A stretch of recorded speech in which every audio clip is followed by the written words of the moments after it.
So today I'm excited to introduce a very special guest. She has known me longer than I think I've known myself. Her name is Jeannie Yamine. She is my aunt. She is one of the many successful and strong women in my family who have helped blaze the trail for me and inspired me to be the best that I can be. And so I'm very excited to talk to her about her experience working at the World Bank Group and how she got there. So welcome, Aunt Jeannie. Thank you so much for being here. I'm very excited. I'm so proud of being on your show. I think it's so exciting that you're trying to, inspire or share the journey that you've had and many of your contemporaries have had in getting where they are. I think that's awesome. Thank you. And so it's really exciting for me to have you here.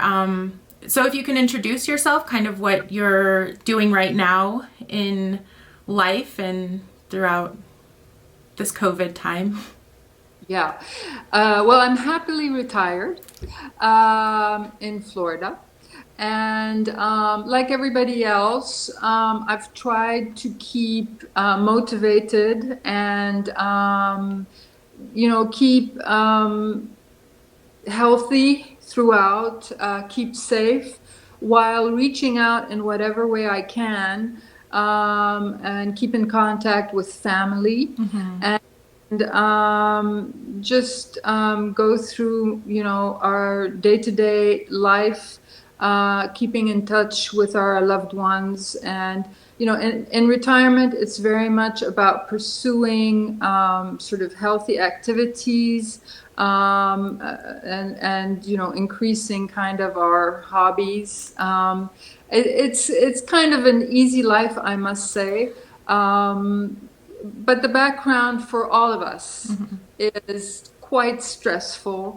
And so, we're all trying our best and hoping for the best going forward. So Definitely. What are some healthy hobbies you found have been helpful during this time? Well, I try, I'm here with my husband, so we definitely try to walk. We're near the beach, so we're very lucky that way. So we definitely try a daily walk. I try to maintain sort of a daily exercise routine, not very much, 20 minutes with my sister via Zoom. Okay, very cool. Just, the basics. Just honestly, it's as much to keep in touch with loved ones as it is to maintain exercise. I mean, those are very important goals. I found that in COVID, just maintaining contact, especially with family, is as much part of me maintaining health and sanity as it is for the others to maintain and break down isolation a little bit. I think that's important. Definitely. I think isolation's been a very difficult part of this time. But I find it's interesting because there's times where I feel more connected to people farther away. So like you mentioned, the family Zooms, I feel like I've seen some family members more often than I usually would. Obviously, I'd love to be there in person and experience that interaction one-on-one or, in physical contact. But it has been nice to be able to still maintain some sort of contact with family.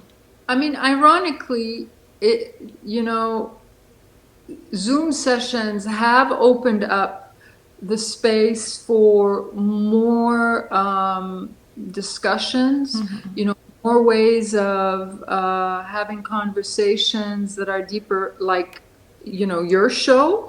I think had you had less time, like if you were, actually having to go to your job every day as a public defender, I don't know if you would have had the time to, think about, let alone have a show that reaches out to your contemporaries and to women everywhere, trying to talk about the issues of the day. So, in an ironic way, I think there are upsides to this isolation that we're all, forced to be in, and it's pushing the boundaries on individual communications, and we're trying to find ways of communicating a bit better. Yeah. But some people are suffering in their corner in silence, and we're trying to find ways of breaking that down, hopefully. Yeah, and we've definitely been lucky. It has created an opportunity to just pause and reflect. For people, again, who have the means, and I understand that there's definitely individuals who have lost jobs, who have lost housing, who've lost, just the security of knowing where their next meal is coming from. So definitely my heart goes out to them, and we do as a community try to reach out and see how we can help. But it's been a tough road, but I think people who try to make the best of it can help others through that. So I'm hoping that's what we can do. Well, again, forums like yours may provide ideas just by the example of individuals, what they've done before, or, sort of ideas for, as you put it, living forward. What do you do to, share ways of getting jobs in the future, ways of providing new ideas about getting jobs, about persevering. I think that's what your forum might provide to other people. Yeah, I definitely hope so.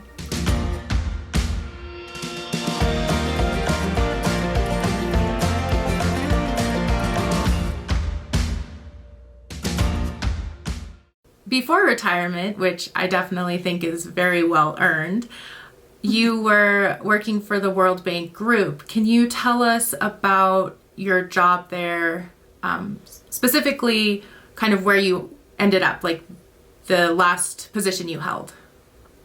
So I actually, by the time I left, I had held several positions at the World Bank Group, and I started off as in the early 90s. I was hired as the first female regional communications officer. The World Bank, as you probably know, has regional components. I was hired as the female communications officer for the Middle East and North Africa region. And that was after at least 15 years, first working as a journalist in the Middle East and Africa region. Actually based in Lebanon. I covered the civil war there. And then I came back to the Washington, D.C. area and worked as a press officer at the Embassy of Lebanon, writing speeches for the ambassador of Lebanon, press releases, the works. And then I worked for a consulting firm in the Washington, D.C. area, and we specialized in media technology.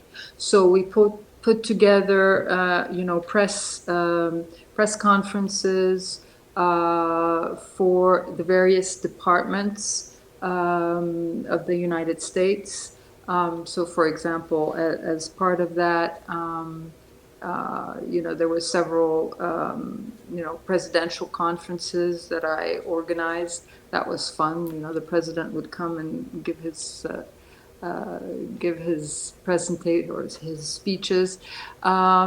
And so after that, I was hired by the World Bank. And as communications officer for the Middle East and North Africa region, I traveled extensively in the East and North Africa to most of these developing countries, representing the World Bank. And after a few years there, again, holding press conferences for the World Bank and covering their media needs. I went on to work for the World Bank's private sector arm, the International Finance Corporation, and eventually, after 20 years at the World Bank Group, ended up, my last position was as chief of their internal communications. Wow. Yeah, I had a wonderful, wonderful career. I really enjoyed every minute of it. It was very varied, met a lot of wonderful people, and really appreciated all the experience and all the work that I did there. Yeah, every moment was wonderful. That's so wonderful.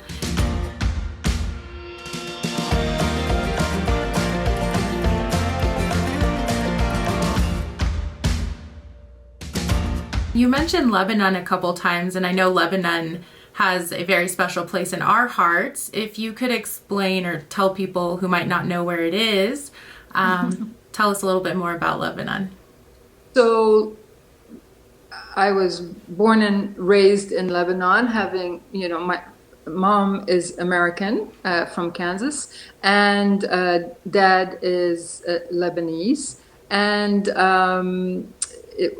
where is it? It's north of Israel and west of Syria, and went to a French school, French-speaking school, although mom was American, and had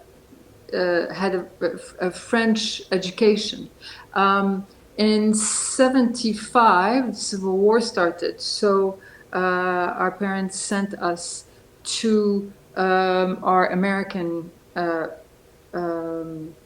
family here in the U.S., at least me and your mom. Mm-hmm. So sister and I were sent because we were unable to go to school for about a year by then, because of the war.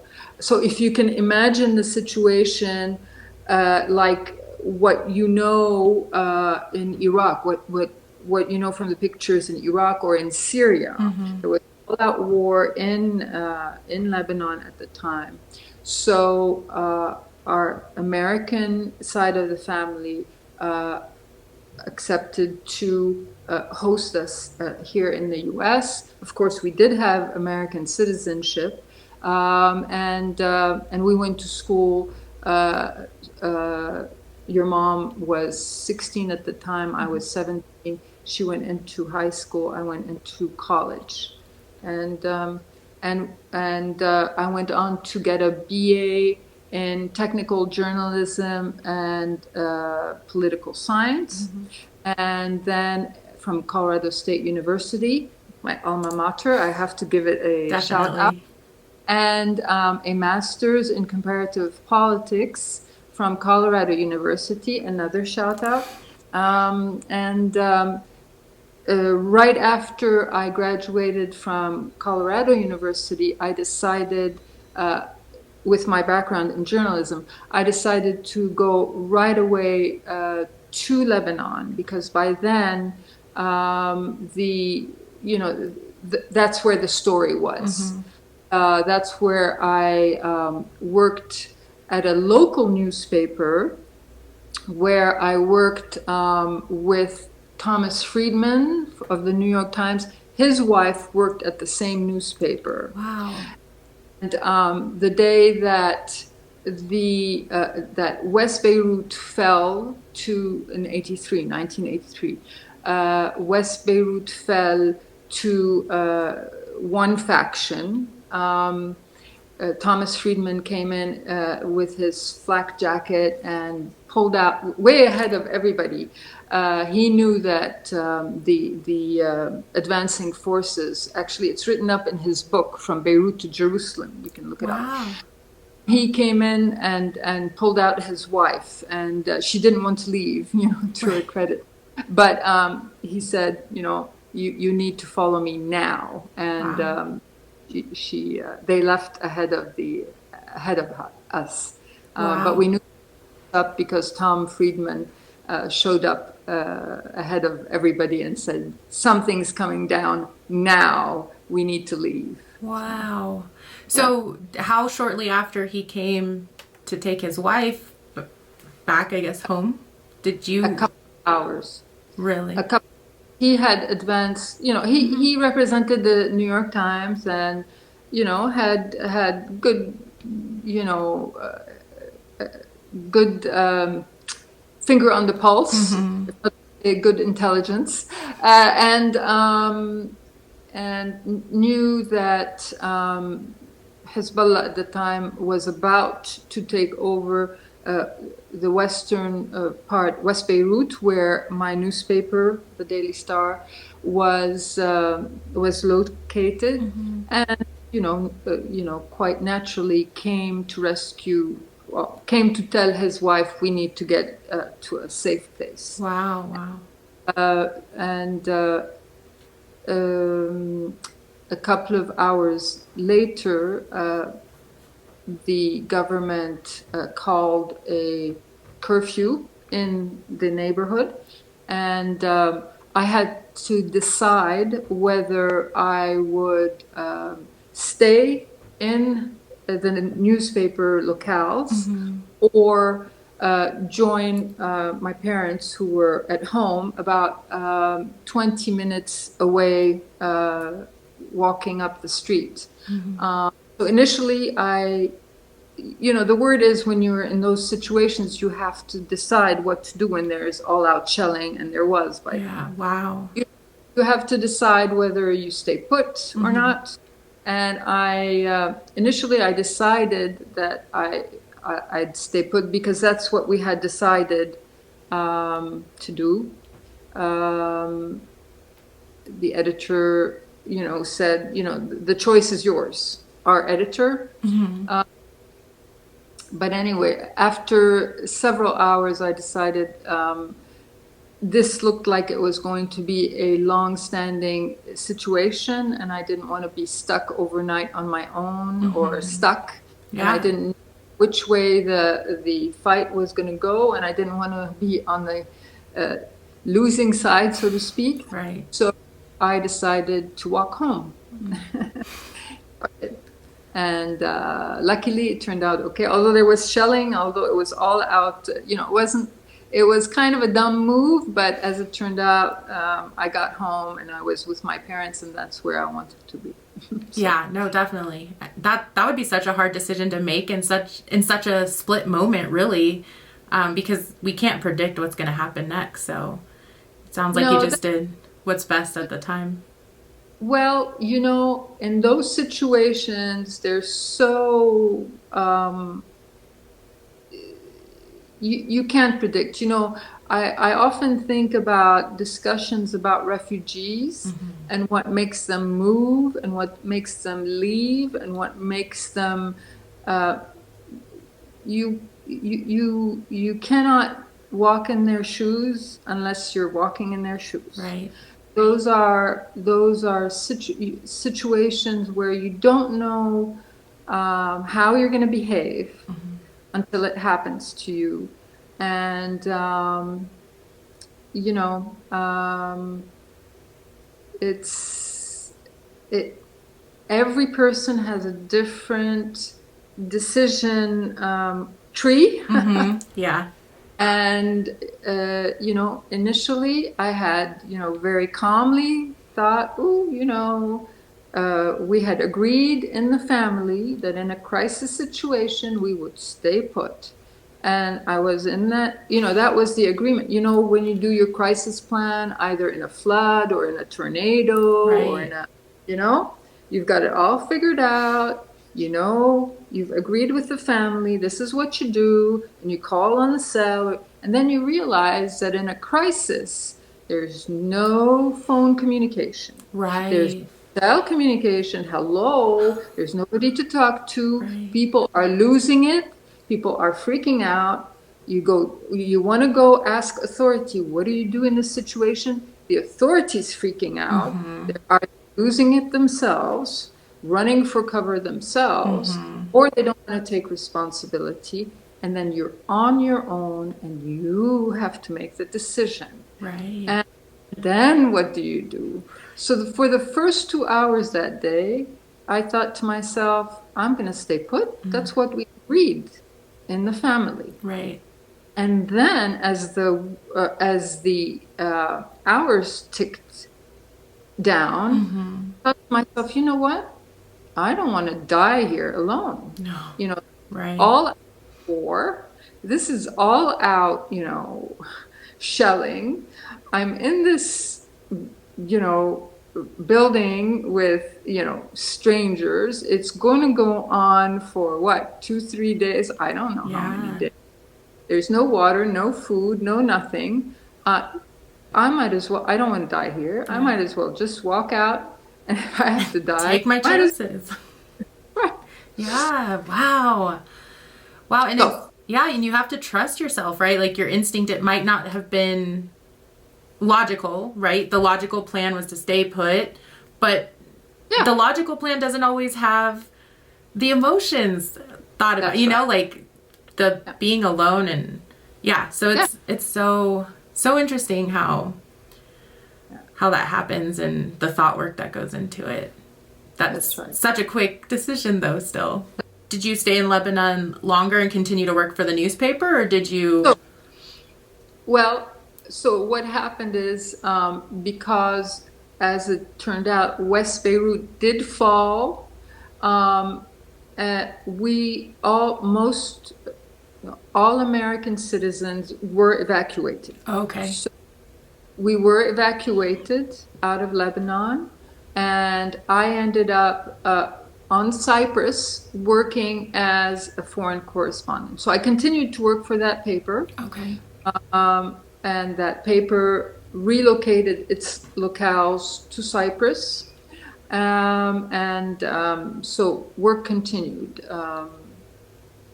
But in a different capacity, and I started covering the whole region.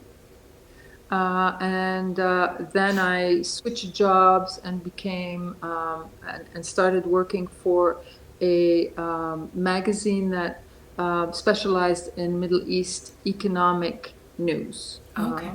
So, Wow. an evolution in jobs. And working on the Middle East politics and mostly economics. Okay.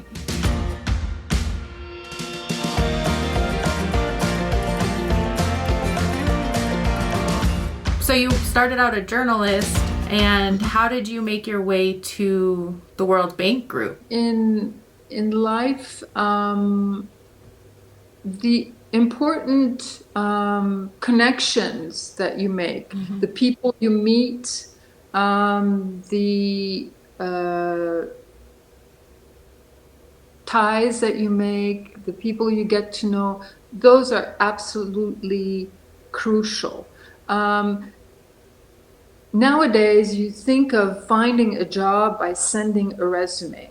Now, that may or may not work, but in my experience, most of the jobs that I have found or ending up actually getting is through people who have seen me work or know my work and come back to me to say, would you work with us? So that's what happened. I did work at the Lebanese embassy. Remember, Yeah. I said there's the speechwriter to the ambassador, and did most of their press releases for about a year when I first came back to the US after my stint as a journalist in the Middle East. My first job coming back to the US was working for the embassy as a speechwriter and a press secretary, essentially, was my job. And, wrote, the Lebanese ambassador's speech to the United Nations was one speech I wrote for him. That was Wow. exciting. That was a Yeah, that's highlight. so cool. And and I had gotten my interview there because in Lebanon, my dad, who's Lebanese, knew this gentleman and had, made the introduction. So, I've never turned away from, somebody who knows somebody who knows somebody, especially in a traditional kind of setting. That is a crucial situation. I know, maybe in the U.S. it's not, people think that's not how it works, but it's how it works. Right. So I would highly recommend that, or I would suggest that, not to underestimate, human ties and relationships, and first impressions and second impressions, and long term ties. 10 years down the road, because that's what happened. So the Lebanese ambassador became the chief of communications at the World Bank, and 6 years or 7 years, I can't remember now, after I left that particular job, I had gone on to become a private consultant with that consultancy firm. He came back to me and said, I know your work, and I know obviously you can work in the Middle East and North Africa, and person who will be in charge of communications in the Middle East and North Africa region for the World Bank. So he came back and hired me for that job. So that's the way it works. Yeah. Yeah. Yeah, I think that's such an interesting take on it, because I think sometimes networking gets seen as taking advantage of your ties. I know I've struggled with it. Oh, your grandfather knows so and so, and I kind of shy away from it because I don't want people to think that I'm riding on the coattails of my grandfather. But the way you put it is, it gives us opportunities, right? So there's that tie, and it's my hard work and showing that I can do what is needed that really solidifies it. So instead of just judging it and like, well, no, people are going to think this, kind of pushing that aside, letting go of that and saying, okay, people are going to think whatever, but I'm going to work hard. This is something I want to do, and this is how I can get there. So that's so insightful, really, because even for myself, because I realized, wow, this kind of, I've been doing it a different way, but there's so much, wisdom in that. So, yeah, I agree. I mean, I do think it's, one should see it. I mean, it's so hard to do it, especially nowadays. There's so much competition out there, and it's done, technology is wonderful, but, it pushes out so much information, and people, are so that, what differentiates one person from another anymore? right. So, I mean, that's how I see it. And nobody is going to hire you if, 99% of the time, nobody's going to hire you if you don't show, if your work doesn't get results. Right. In our day and age, I don't care how, influential, you're not going to get a job if you don't get results. Right. So I see it. The combination of that just the sheer, impersonal nature of the input of the technology. I mean, your resume is being dumped on somebody who's overworked and overwhelmed. Right.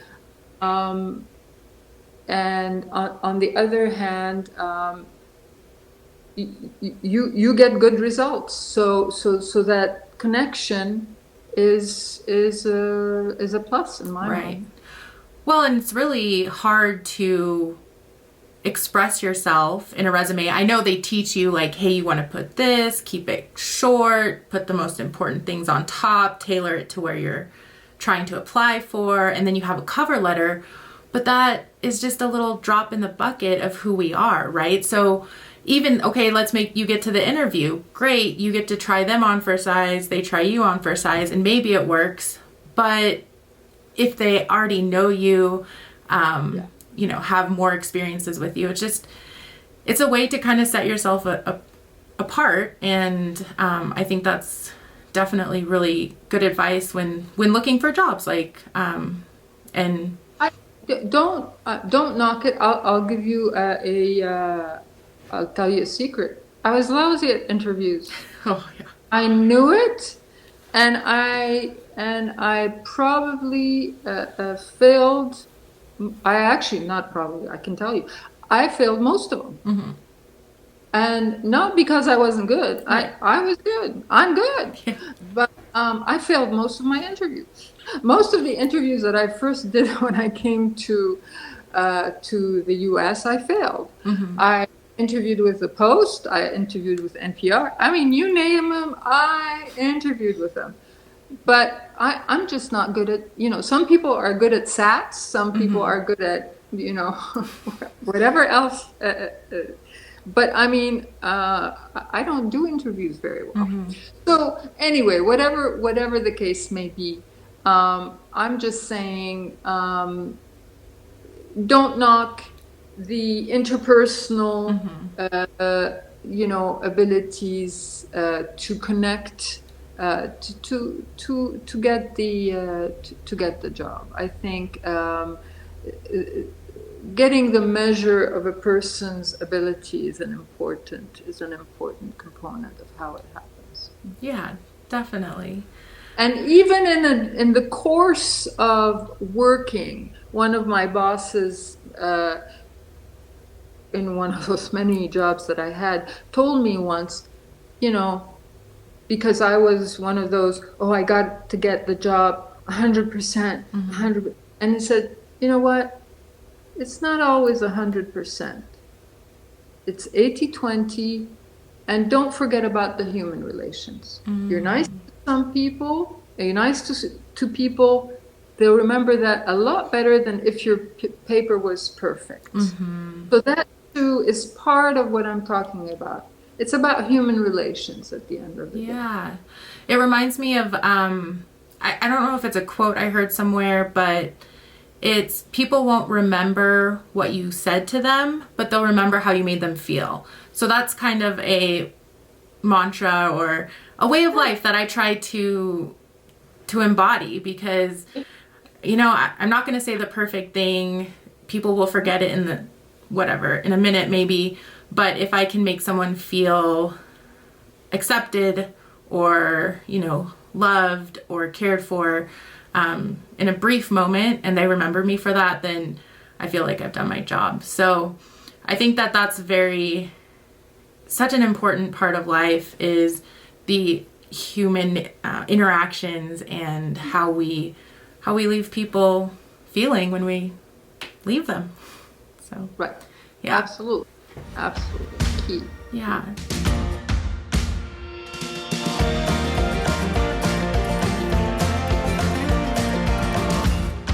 When did you decide you wanted to become a journalist? So,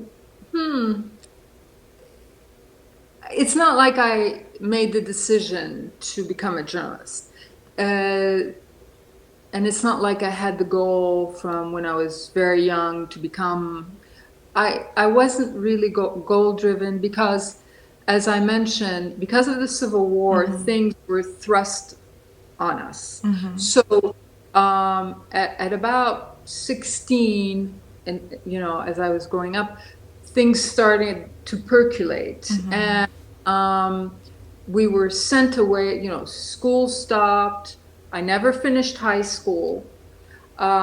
I never actually graduated from high school. Oh, wow. So it's not like I had a normal, okay, what do I want to become when I'm older? And I never had, what's my goal in life? Mm-hmm. I was still this teen that was, kind of uh, finding myself when the Civil War started. And with that came, we need to leave, we need to go to the US. My parents are staying back, and what am I supposed to study? That Mm-hmm. was the main. Okay, what do I choose as my major? What Mm-hmm. do I choose? What do I choose? So, because I had in the French system, you study either science, you choose a scientific path Mm-hmm. or a literary path. And I had always been extremely good at languages, extremely good at writing and poetry. And Mm-hmm. so I had taken the literary path. So it was clear that communications was always going to be something that I would, So journalism kind of came as and Dad was actually uh, quite influential in the sense that I have my uh, aunt Mm-hmm. Fifi Oh, okay. was a broadcaster already. Oh. She lived in Kuwait at the time, my Arab aunt, and Mm-hmm. she was broadcasting in the Kuwait Broadcasting Company. Oh, And wow. so he said, "Well, she's in broadcasting. If you're in communication, maybe you want to have a communications major." So I sort of fell into communications that way. So chose a communication major, and because I thought that communications always needed to be underpinned by a serious major, also chose an international relations double major. Okay. And back to the goal thing, I think goal setting it has never been part of the way I kind of have planned my life. I actually haven't planned my life Right. because of the way things have turned out. Mm-hmm. I've always kind of gone where my path has taken me, if Mm-hmm. you know what I mean, as opposed to goal setting. And once when I start thinking about it, including when you've asked me the question, I wonder whether the goal setting imperative puts a lot of pressure on young Mm-hmm. women these days. I mean, I'm all for having a purpose, Yes. having a vision of where we're all going. That's good. Mm-hmm. You need to have kind of parameters. Yes. I Yeah. like that. But I'm not sure that goal setting isn't a lot of pressure for some women these days. I'm not sure. Yeah, I agree with you. And actually, the more I've been doing the interviews and the more I've been thinking about Live Forward, Love Now, I've kind of feel like the Live Forward is kind of living forward to our why. Like it's this bigger thing that connects to who we are. So, there's not, oh, I have to do this by this time or else I'm not good enough. It's more like I want to do this in the time I get there because I've thought about what do I want. When we finally get that opportunity to kind of look inward and see, okay, what are my values? What are my, like, what drives me? What gets, what am I good at? And then from there, we move forward on this path that I think there is a little, we have power to kind of blaze our path, but there are things within our lives that kind of direct us, So for you, growing up in a country that was war torn and that, you kind of just had to go with the flow in a sense, to survive. It wouldn't make sense to be like, oh, well, I'm going to be this by this time. It's like, well, no, I'm going to make it to the US to continue my education. And so I agree with you. I think goal setting can be very limiting and put a lot of pressure. I guess I've been reading a lot of books and listening to a lot of podcasts recently about goal setting in a sense of, kind of how to live that why, or the life you want when you have a chance to think about what it is you want, and the goal setting is kind of like breaking it down, but it's not something that needs to be, again, like, oh, I have, it says expectations, like I have to be this to be good enough. And that's where the love now comes in, right? So it's like, I don't have to achieve this to be good enough. I am good enough. And because I am, I'm going to achieve what I want to achieve, if that makes sense. But right. It does make a lot of sense, and you're absolutely right about that. Always the mantra within the fact that, I was following my path was, and this I learned, from the family, is be the best that you can be always. In other words, whatever standards you apply or aspire to are always the best. Is that just because you're being pulled in many directions that you may choose doesn't mean that you kind of let go, right, of aspiring to be your best and bring your best to the table. All, Yeah, it's interesting because I really do feel like that's passed down in our family, because I remember Mom always saying, I don't care what grade you bring home as long as you did your best. And so that was always my driving, okay, I'm doing my best. I'm trying my best. And that's helped me personally succeed. But it was never that I expect, perfection from you. It's weird though, because I feel like I have this perfectionist tendency that I'm really trying to work through, and I don't know where it came from. Not that it matters, like, I guess it doesn't matter. It's just recognizing it and moving forward. But it's very interesting. I just kind of digress, but it is. No, I mean, there may have, it may be, the bias may be, if you're expected to do your best, nobody's going to knock you for trying to go for perfection. Right. But so I hear you about, there may have been a tendency to say, and we're, hoping for perfection. Right. But the point about the goal setting is that,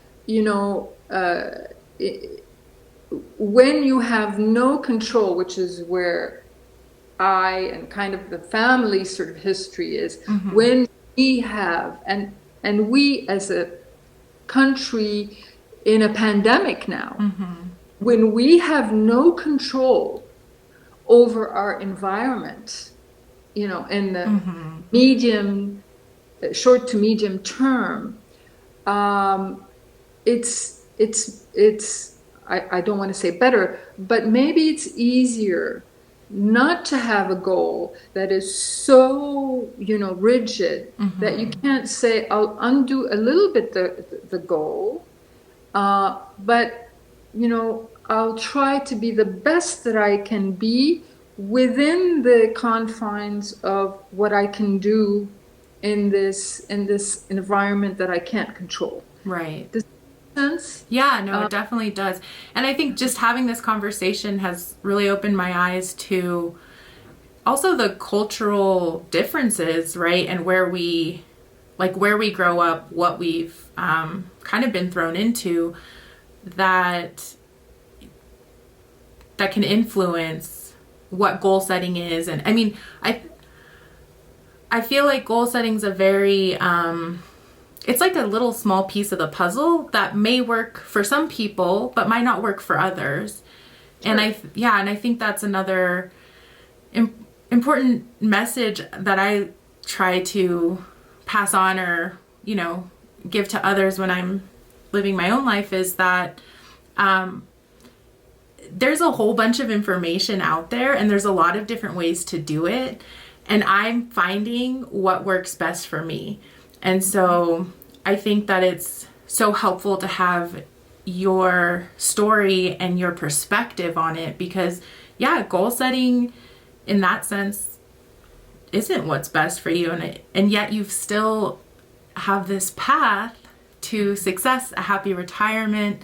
And that's really inspiring to me and always has been. So. But I wanted to bring it back to the pandemic situation because I think we are all living in a very similar trauma. Whether we realize it or not, this pandemic is as close to the trauma of a civil war as you can get. We're all isolated like in a civil war. We're all in a stress situation like in a civil war. We all don't know where our children are gonna, be in the next, few months, what their education is gonna be like. We don't know whether we're going to have jobs. We don't know where, economically the country is going to be like. So I do believe that in general, we are going to feel, a lot of us, like we are, and do feel already, very much like we've gone through a traumatic period in the same way that we've already experienced in the Civil War. So right. I think it is maybe, useful to know that, people can go through traumas like this. And you do get through it and you do kind of dial back or up your aspirations and know that there is light at the end of the tunnel. You just have to keep one foot after another, right? And just kind of follow the path. I don't know if I'm making any sense. No, definitely. I think it's so easy in this. Well, for me, it has been really easy to kind of pretend that I'm not affected by this, right? Like I'm working, I'm getting through my work, I'm doing my best, trying to keep up. And there's times where I just feel so overwhelmed. And I realize when I feel the most overwhelmed is when I forget we're in a pandemic, right? Like life is different. There's so much unknown. There's things that are scary. We worry about our family and friends' health, our health. And there's a lot of different views and perspectives, and people aren't approaching it the same way, and I forget that, and I'm trying to do my work as if I'm not being affected by it, and I am, as everyone is. And I think allowing ourselves to realize, like, this is hard, this is not normal, it's not a normal way of life, and it has impacted us, and it will in the future. So being able to kind of, like you said, keep moving forward is what keeps me going and doing my best in the situation I'm in. So sorry to interrupt, but realizing that you are giving back in your way, right? And that every little bit helps, and we are all traumatized. I mean, this is level whatever 3 DEFCON or whatever. It's not a joke to be isolated in a pandemic for almost a year now. Right. With looking at maybe another year or so of trauma. Right.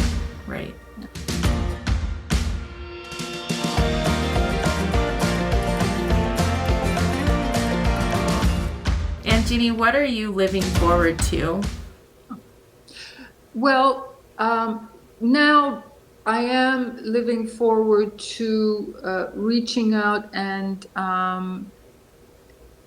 helping as best I can in terms of alleviating the suffering, if you will, of those who are isolated by this pandemic. Because I do feel, having had the experience, that there is a lot of trauma because of this pandemic, especially by probably children and the elderly. So I'm doing what I can. I'm doing a lot of Zooming. I'm doing a lot of, reaching out on my off time to those who ask and those who want, and just friends, peers who just want to take an hour just to talk. It doesn't sound like much, but right now that's what I can do.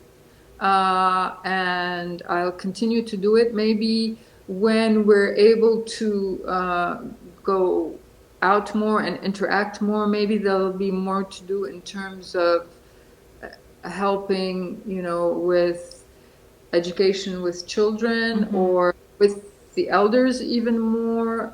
But just, I think with the elderly, I'll give you an example. I know of several examples where in the building, I live in a building in Florida, and a lot of people over 70 are having a heck of a time getting online to get their appointments for a vaccine. They're getting frazzled, and they're, just getting an appointment to get the vaccine. Technology is lovely, but people don't realize that a large percentage of the population in this country can't cope. Not because, they either don't have the technology because they're 19 over and living alone right now, or they are 65 and over, but for whatever neurological or whatever, they're completely befuddled by either the actual technology or they're forced to sit here in the case of the Florida situation, at 6 a.m. and compete with 6,000 or whatever it is, 25,000 other people for 500 slots. So it's just small things like this. So in the building, 2 or 3 women have volunteered to get vaccine slots for the older women who can't do it for themselves. Small example, but that's the kind of thing that I've gotten into hobbies. I've done painting in my off time. Terrible, primitive stuff. But oh no, I don't think so. I think it looks wonderful. That kind of stuff. Yeah, no, that's great. Well, and I think every little, even though it might seem little, every little action to help others really makes a difference. And I think that's really great that you're helping out your neighbors, because technology can be really intimidating for people who haven't had to use it for their whole life. So I think we forget that too. Like, we're very lucky to have technology and be able to use it, but there's a population, whether it's due to age or even resources, right? I work with a large population of people who don't have the same access to the technology I have, and with the libraries being closed, they can't even get to computers that they could usually get to. So I think it's great that you're reaching out and helping others. Even though it might seem like a small way, it makes a huge difference. So I'm really proud of you. Oh, thank you.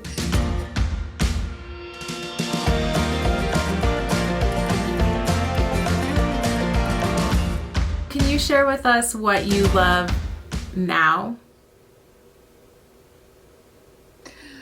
Well, I love my family. And the fact that my family on all sides, my husband's family and my grandkids, and the um, the scenery around me near the sea, and I was brought up near the sea. I'm near the Gulf of Mexico, so I love that. I have the sunset and the sunrise, and I love that. Um, and I really was looking for a return, and I'm still hoping that it will increase, a return to civility in discourse and positivity. And I'm loving that, for example, a show like yours is also promoting, love forward. That's a very positive message. I think we need a lot more of that. And if anything, I think that I would have added that to things that I'm hoping to help promote in the future. That's great. What are some things that you love about yourself now? Well, I'm in a much better place, a much calmer place. Age does that to you. So, and yeah, I'm more confident. So, yeah, thankful for that, and more grateful about, and not so intent on, getting there.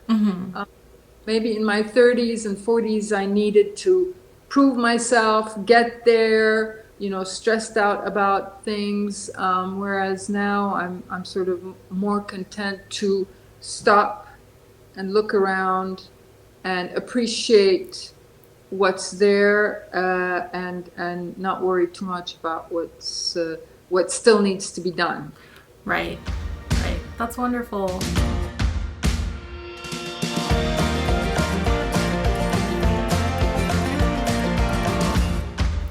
And Jeannie, I know that, I've been a camp counselor in the past, and I really enjoy playing games. So I'd love to play a couple games with you. So if we could start with 2 truths and a lie, and I'll have you start us off. Okay, here we go. Attended a conference on the needs of the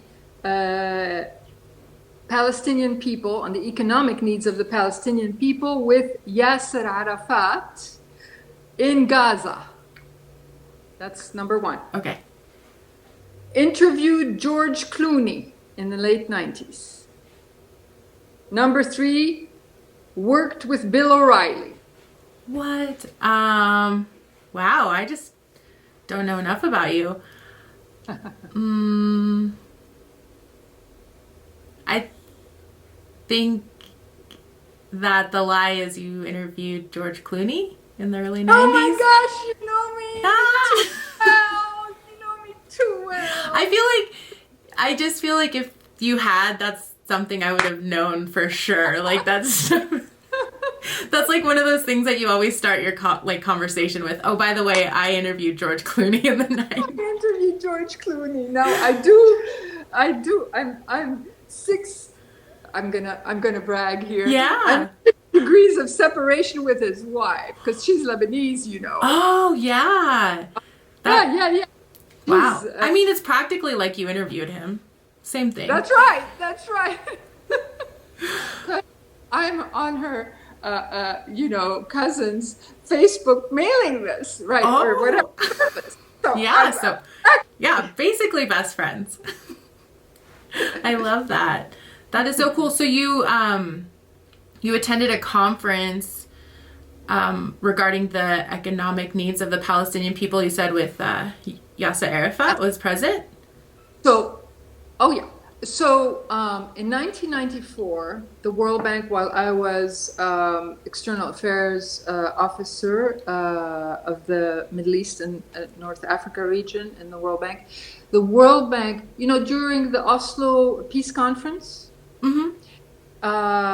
the World Bank was asked to conduct the first ever assessment of the economic needs of the Palestinian people. Okay. So the World Bank was allowed for the first time to send a mission, we call it a mission, to the West Bank and Gaza to set up this report, to set up the missions to assess their economic needs, because nobody had gone to had ever assessed their development needs. What do they need for a budget for a nation? What do they need for health and education, et cetera, et cetera. Mm-hmm. So I was part of the first ever mission, and so the vice president of the Middle East and North Africa went, the head of communications, my boss, and two other economists. And Yasser Arafat, who was the head of the Palestinian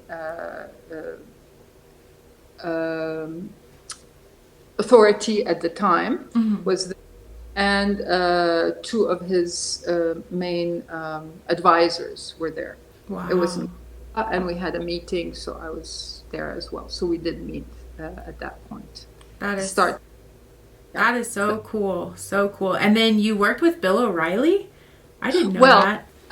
Worked is a big word. I had an internship in Denver at the KMGH TV channel. Okay. So I was an intern, and he was a reporter at the time. That must have been 1979.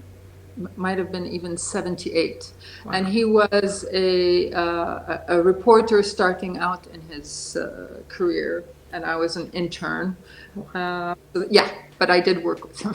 Oh, that's so cool. That's totally true. Yeah. Wow, that's really awesome.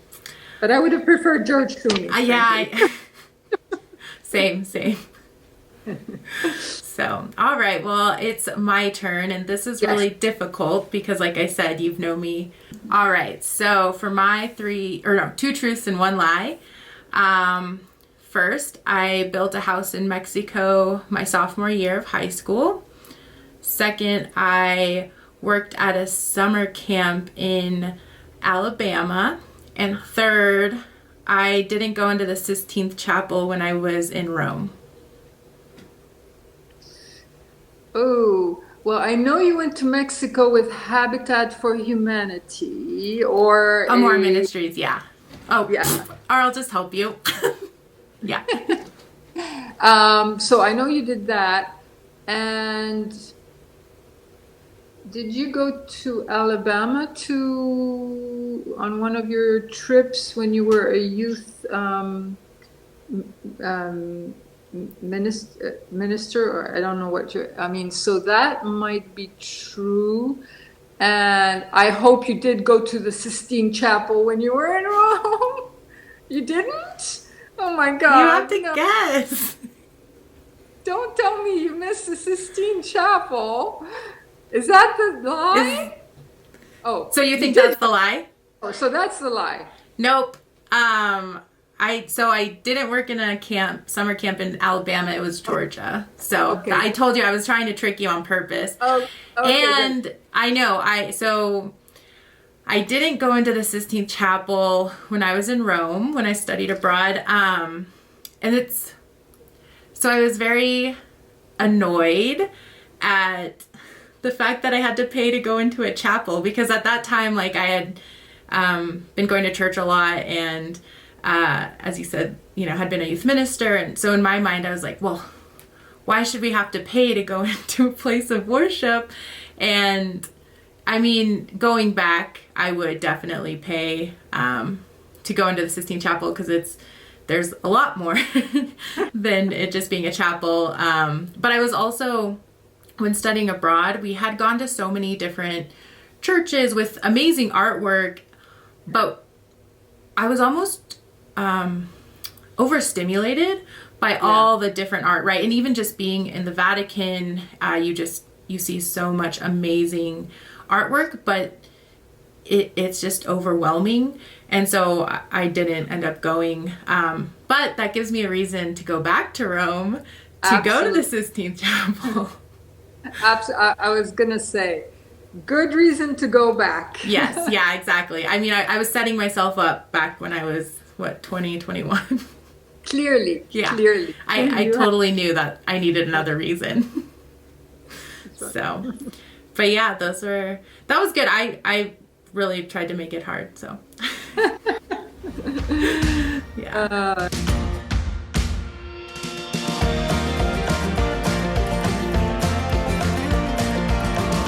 I like to also play what I call rapid fire. So I have a few questions for you. I'm going to set the timer. Do you know how to play? I think you just give me a question and I'm supposed to answer. Yeah, this is where my bad interview skills come in. I'm not good at this, but let's see. Let's challenge ourselves. Yeah. Yeah. Okay. So I'm going to start the timer now and we'll go. What's your dream job? Lawyer? What would your superpower be? Don't know. Don't know? Don't. Okay. Are you an introvert or an extrovert? Introvert. What's your favorite comfort food? Chocolate. Do you say soda or pop? Soda. What's the most adventurous thing you've done? Walk out of my job with shelling going on. Yeah. Where's the first place you'll go after quarantine? Hopefully Paris or Rome. Yeah. And what's your philosophy about work? 80-20. Ooh. Wow. Those are great answers. Let me see how many. Let's see. 1, 2, 3, 4, 5, 6, 7, 8. Whoa, 9. That's great. It included the don't know. Well, yeah. So you don't, you're not into superhero movies? No. No, this whole maybe it's generational. This whole superpower thingy. I don't know what's going on in that sphere. You're like, I don't need superpowers. Well, no, my feet are so grounded, Lorena, you wouldn't even believe. I don't even have I'm not even, I don't have that, I don't operate in that dimension at all. That's okay. That's so funny. So you have a few questions for me? Sure. Okay. Do you want me to set the timer or do you have a timer? I don't have a timer, Okay. So set the timer. I will set, so tell me when you're ready. Okay. Ready. Go. Okay. Your role model when you were growing up? My grandma. What was the latest thing you've done for the first time? Oh, golfing? No, that wasn't the first time. What's the latest thing I've done? Oh my gosh. Oh, I baked apple pie from scratch. What event influenced you most in your life? I think building houses in Mexico was very influential. It's kind of definitely one of those times I always think back to. What's the driving force in your life? My driving force is just traveling and exploring the world. If you could meet one person, alive or dead, who would it be? Oh, shoot. That one's hard. I go back. I still want You did win. I wonder where I get my competitive nature from. Oh man, that's a good one. I think I'll go back to speaking with my grandma again if she were. Well, I guess I've already met her. Who would I meet? No, I mean just seeing. That's what I mean. Yeah. Meeting somebody and talking to them, and yeah, Yeah, thank you so much for joining me. I'm so happy we've been able to do this. It's been a great time. it's amazing. Thank you very much. This forum is, I think, awesome and very helpful, and certainly a way to pay it forward. So good luck. Thank you. Take care. You Bye. too.